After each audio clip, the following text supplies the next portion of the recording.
सूर्यगढ़ का राज्य अपनी भव्यता, शौर्य और समृद्धि के लिए दूर दूर तक प्रसिद्ध था। यहां की धरती सोना उगलती थी और यहां के वीर सैनिक शत्रुओं के लिए काल थे। इस शक्तिशाली राज्य के भावी उत्तराधिकारी थे राजकुमार विक्रम सिंह। राजकुमार विक्रम जितने तेजस्वी और कुशल योद्धा थे, उतने ही अहंकारी और घमंडी भी थे। उनका जन्म सोने के पालने में हुआ था और उनकी हर इच्छा, चाहे वह कितनी भी अनुचित क्यों न हो, एक आदेश की तरह पूरी की जाती थी। महाराज विजय सिंह, उनके पिता, राज्य के मामलों में इतने व्यस्त रहते थे कि उन्हें अपने पुत्र के चरित्र में पनप रहे इस विषैले बीज को देखने का अवसर ही नहीं मिला। रानी का स्वर्गवास राजकुमार के बाल्यकाल में ही हो गया था और उनकी ममतामयी छांव के अभाव ने विक्रम को और भी अधिक स्वेच्छाचारी बना दिया था।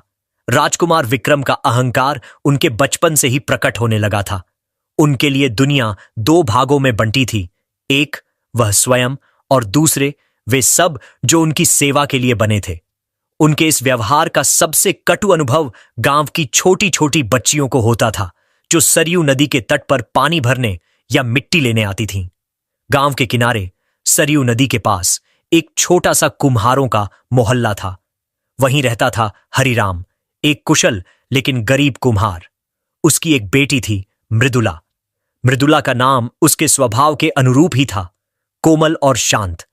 उसकी आंखें सुबह की ओस की तरह निर्मल थीं और उसकी मुस्कान ऐसी थी जैसे मिट्टी के दिए में पहली बार ज्योति जली हो।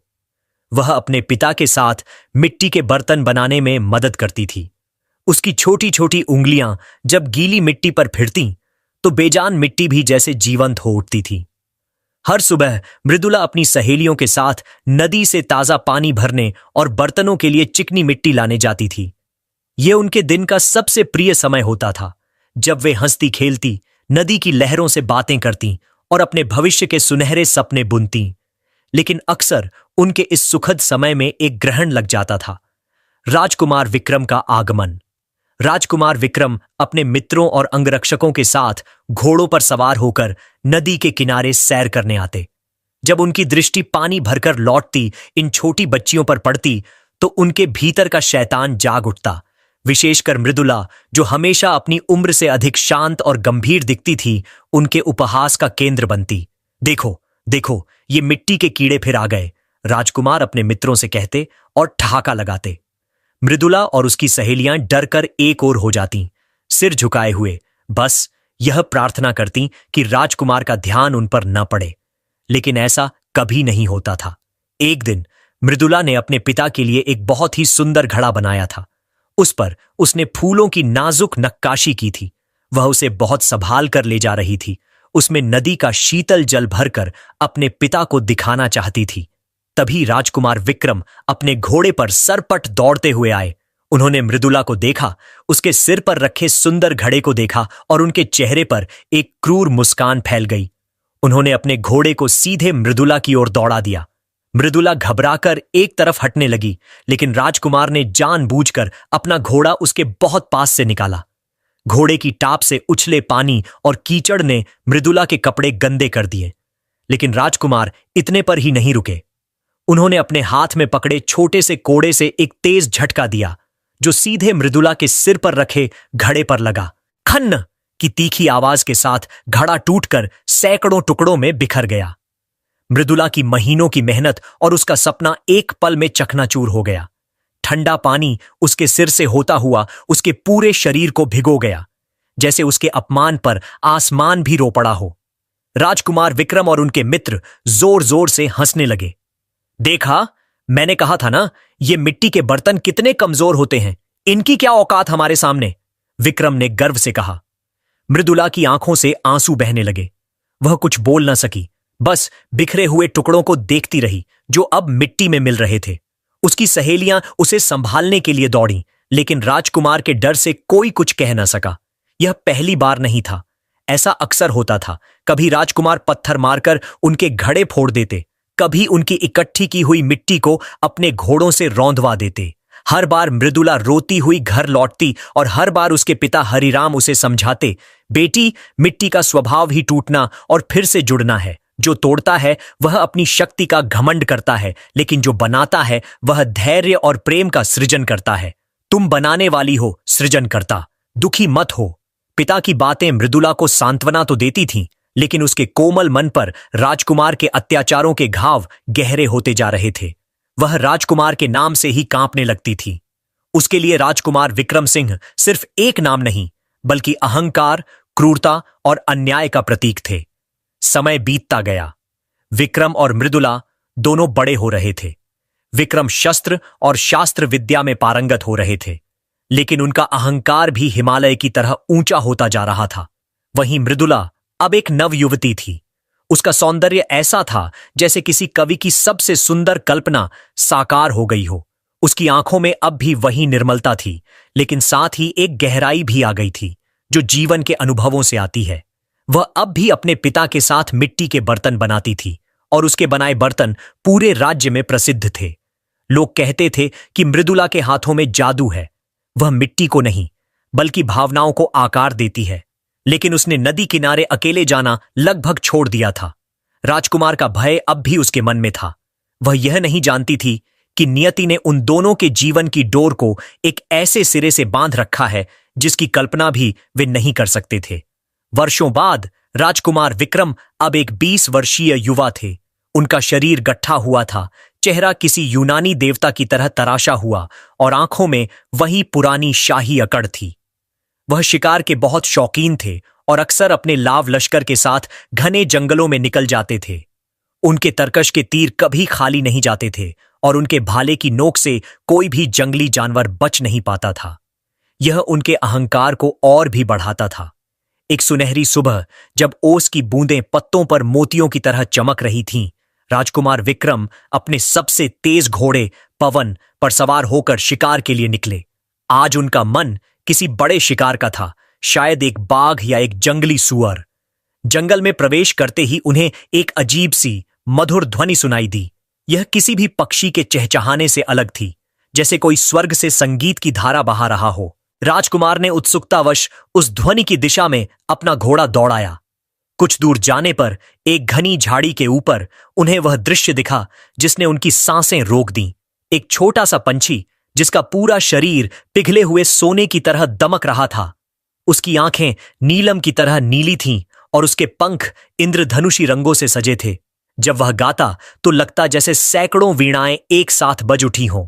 विक्रम ने अपने जीवन में अनेक अद्भुत चीजें देखी थीं, लेकिन ऐसा अलौकिक सौंदर्य उन्होंने पहले कभी नहीं देखा था। उनके शिकारी मन में तुरंत एक ही इच्छा जागी, इस पंछी को पकड़ना है। यह स्वर्ण पंछी उनके महल के सोने के पिंजरे में कैद होगा। यह उनकी विजय का सबसे अनूठा प्रतीक बनेगा। उन्होंने धीरे से अपना धनुष उठाया और एक विशेष प्रकार का जाल वाला तीर उस पर चढ़ाया। उन्होंने निशाना साधा, लेकिन जैसे ही तीर कमान से छूटने वाला था, पंछी ने अपनी नीली आंखें घुमाकर सीधे विक्रम को देखा। उसकी दृष्टि में कोई भय नहीं था, बल्कि एक तरह की चुनौती थी, एक आमंत्रण। और अगले ही पल वह फुर्र से उड़ गया। राजकुमार का अहंकार आहत हो गया। एक मामूली पंछी मुझे चकमा देगा। वह गुर्राए और अपने घोड़े को एड़ लगा दी। पवन, दिखा दे अपनी गति। आज यह पंछी बचकर नहीं जाना चाहिए। और इस तरह शुरू हुई एक अंतहीन दौड़। स्वर्ण पंछी ज्यादा ऊंचा नहीं उड़ता था। वह बस कुछ पेड़ों आगे रहता, जैसे राजकुमार को चिढ़ा रहा हो। वह घने जंगलों, कंटीली झाड़ियों और संकरे पहाड़ी रास्तों से होकर गुजरता। राजकुमार विक्रम, जो खुद को सर्वश्रेष्ठ घुड़सवार मानते थे, अपनी पूरी शक्ति से उसका पीछा कर रहे थे। उनका ध्यान शिकार से हटकर अब केवल उस सुनहरे पंछी पर केंद्रित हो गया था। घंटे बीतते गए। सूरज सिर पर आ गया और फिर पश्चिम की ओर ढलने लगा। राजकुमार ने सुबह से कुछ नहीं खाया पिया था। उनका गला प्यास से सूखकर कांटा हो गया था। शरीर पसीने से लथपथ था और उनके शाही वस्त्र झाड़ियों में उलझकर जगह जगह से फट गए थे। उनका घोड़ा पवन भी हाँफने लगा था, लेकिन स्वर्ण पंछी की ऊर्जा में कोई कमी नहीं आई थी। वह अब भी उतनी ही ताजगी से उड़ रहा था और उसका मधुर संगीत अब राजकुमार को किसी ताने की तरह लग रहा था। जंगल का यह हिस्सा अपरिचित था। राजकुमार समझ गए कि वे अपने राज्य की सीमाओं से बहुत दूर किसी अनजान इलाके में आ गए हैं। शाम घिरने लगी थी और पंछी एक घने बांस के झुरमुट में जाकर आंखों से ओझल हो गया। राजकुमार ने निराश होकर अपना घोड़ा रोका। वह थककर चूर हो चुके थे। उनका अहंकार, उनकी अकड़ सब थकान और प्यास के नीचे दब चुकी थी। उन्होंने चारों ओर देखा। दूर कहीं से धुएं की एक पतली लकीर उठती दिख रही थी। शायद कोई गांव या बस्ती है। उन्होंने सोचा, कहीं से बस एक घूंट पानी मिल जाए। वह लड़खड़ाते कदमों से घोड़े से उतरे और उसे साथ लेकर धुएं की दिशा में चल पड़े। कुछ दूर चलने पर उन्हें एक छोटा सा साफ सुथरा आंगन दिखाई दिया। आंगन में तुलसी का पौधा था और एक कोने में मिट्टी के सुंदर सुंदर बर्तन और दिए सूखने के लिए रखे हुए थे। यह एक कुम्हार का घर था। घर के बरामदे में एक युवती बैठी थी जो एक चाक पर झुकी हुई थी। उसके हाथ गीली मिट्टी में सने थे और वह पूरी तन्मयता से एक दिए को आकार दे रही थी। उसके लंबे काले बाल एक साधारण जूड़े में बंधे थे, जिसमें से कुछ लटें निकलकर उसके चेहरे पर आ रही थीं, जिन्हें वह बीच बीच में अपनी कलाई से पीछे हटा देती थी। सूरज की आखिरी किरणें उसके चेहरे पर पड़ रही थीं, जिससे उसका चेहरा किसी स्वर्णिम मूर्ति की तरह चमक रहा था। राजकुमार विक्रम वहीं ठिठक कर खड़े हो गए। प्यास, थकान, स्वर्ण पंछी का गुस्सा, वह सब कुछ भूल गए। उनकी आंखों के सामने जो दृश्य था वह उस स्वर्ण पंछी से भी अधिक मनमोहक था। उन्होंने अपने जीवन में राजमहलों की सबसे सुंदर राजकुमारियों और दासियों को देखा था, लेकिन इस मिट्टी से सनी युवती के सौंदर्य में एक ऐसी पवित्रता, एक ऐसी सादगी थी जिसने राजकुमार के हृदय में सीधी चोट की। वह कोई साधारण युवती नहीं लग रही थी, बल्कि ऐसा प्रतीत हो रहा था जैसे स्वर्ग से कोई अप्सरा धरती पर उतर आई हो और मिट्टी से खेलने लगी हो। वह कुछ पल तक उसे बस देखते ही रहे, मंत्रमुग्ध। फिर उन्हें अपनी प्यास का एहसास हुआ। उन्होंने खांसकर अपना गला साफ किया और भारी आवाज में बोले, कोई है? क्या मुझे पीने के लिए थोड़ा पानी मिल सकता है? उस युवती ने चाक रोककर सिर उठाया। जब उसकी बड़ी बड़ी शांत आंखें राजकुमार पर पड़ीं, तो एक पल के लिए वह चौंक गई। उसके चेहरे पर एक जानी पहचानी सी भय की छाया उभरी। यह वही राजकुमार थे जो बचपन में उसके घड़े तोड़ दिया करते थे। वह उन्हें कैसे भूल सकती थी? मृदुला ने राजकुमार विक्रम को तुरंत पहचान लिया। वर्षों बीत गए थे, लेकिन वे आंखें, वह शाही एरोगेंस, अहंकार अब भी वही था। एक पल को उसका दिल जोर से धड़का। बचपन का वो डर जैसे फिर से जाग गया हो। वह तुरंत उठी, घूंघट थोड़ा और नीचे खींच लिया और बिना कुछ बोले घर के अंदर चली गई। राजकुमार विक्रम को उसका यह व्यवहार अजीब लगा। वह मदद मांग रहे थे और यह गांव की लड़की उन्हें देखकर अंदर भाग गई। उनके माथे पर बल पड़ गए। अजीब लड़की है, वह बुदबुदाए, शायद मुझे पहचान नहीं पाई। तभी मृदुला मिट्टी के एक नए ठंडे सुराही और एक कुल्हड़ के साथ बाहर आई। उसने सुराही को एक छोटी सी मेज पर रखा और कुल्हड़ में पानी भरकर राजकुमार की ओर बढ़ाया। उसने अपनी आंखें झुका रखी थीं और उसके हाथ थोड़े कांप रहे थे। विक्रम ने उसके हाथ से कुल्हड़ लिया। जैसे ही उनकी उंगलियां मृदुला की उंगलियों से छुईं, उन्हें एक अजीब सा एहसास हुआ, जैसे किसी ने शांत जल में कंकर मार दिया हो। उन्होंने एक ही सांस में पूरा कुल्हड़ खाली कर दिया। मिट्टी के उस कुल्हड़ का पानी अमृत जैसा लग रहा था। और उन्होंने लगभग आदेश देते हुए कहा। मृदुला ने चुपचाप कुल्हड़ फिर से भर दिया। विक्रम ने 2-3 कुल्हड़ पानी और पिया। जब उनकी प्यास बुझी तो उनका ध्यान फिर से उस युवती पर गया। घूंघट के बावजूद उसके चेहरे का आकर्षण छिप नहीं रहा था। तुम्हारा नाम क्या है? विक्रम ने अपनी रोबीली आवाज में पूछा। मृदुला एक पल के लिए चुप रही, फिर धीमी आवाज में बोली, जी मृदुला। मृदुला। विक्रम ने नाम दोहराया जैसे उसे छक रहे हों। सुंदर नाम है, तुम्हारे हाथों में जादू है मृदुला। यह पानी मैंने आज तक पिए सबसे स्वादिष्ट पेयों में से एक था। यह प्रशंसा सुनकर मृदुला को आश्चर्य हुआ। यह वही राजकुमार थे जो उसके बनाए घड़ों को खिलौनों की तरह तोड़ देते थे। विक्रम ने चारों ओर देखा। यह तुम्हारा घर है? तुम एक कुम्हारिन हो? जी, मेरे पिता कुम्हार हैं, मैं उनकी मदद करती हूं। मृदुला ने अब भी सिर झुकाए हुए जवाब दिया। राजकुमार विक्रम उसके पास आए। वह अब उसे और ध्यान से देख रहे थे। उसकी सादगी, उसकी झुकी हुई पलकें, उसके होठों पर एक अनकही सी कहानी, सब कुछ उन्हें अपनी ओर खींच रहा था। वह भूल गए कि वह एक राजकुमार हैं और वह एक साधारण कुम्हारिन। वह भूल गए कि उनके बीच जमीन आसमान का अंतर है।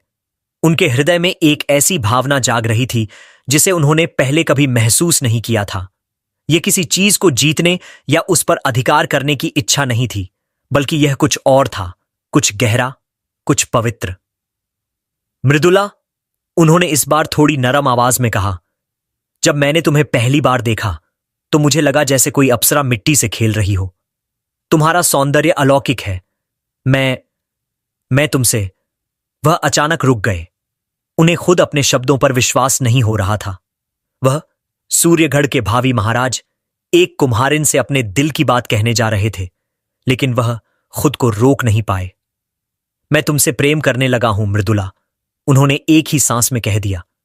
मैं तुमसे विवाह करना चाहता हूं।